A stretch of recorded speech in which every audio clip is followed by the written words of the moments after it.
actually start creating barriers between economies like ours. Like, we have so many resources in Canada, more than our market can support, so we export them to our closest friend who can rely on them. It is a win-win for us.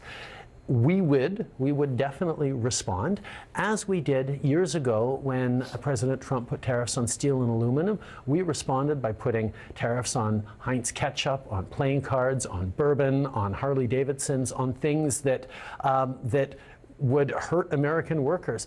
But we don't want to do that because it drives up prices for Canadians and it harms our closest trading partner. Is there nothing that Donald Trump is saying about trade status and relations right now where you think that he has a point? There's nothing you think that is unfair? I mean, the conversation around tariffs started around border concerns.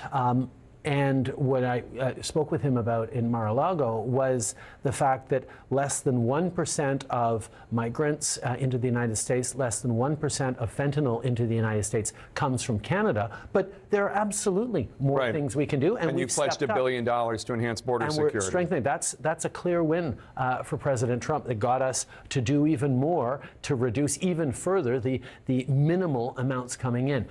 On trade, there's more that we can do, but we should be focused on making sure that we're replacing Chinese lithium or Chinese germanium or Russian titanium into American productions by relying on your closest and friendliest trading partner in Canada. We can be a strong supplier of things that the U.S. needs to compete around the world because we can do it together. That's the argument that I'm making. So the struggle that you were having domestically, your disapproval rating had to do with, as I understand it, discontent with your government because of high inflation and the economy, and also because of immigration policies. Those are also issues that the left-wing party in this country has faced a lot of disapproval of and just lost an election over. It seems like voters in both of these liberal democracies are sending a message to left-wing parties, liberal parties: we don't like how you're doing the economy when it comes to inflation. We don't like how you're doing immigration.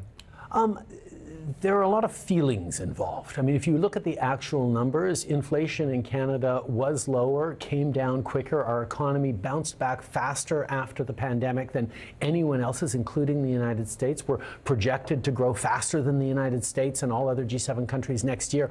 Our economy is doing very well. But when someone's paying $8 for a head of lettuce, it doesn't matter that you're doing better than they are in Spain or somewhere else. There's a sense that, okay, something's got to give. And that's where incumbents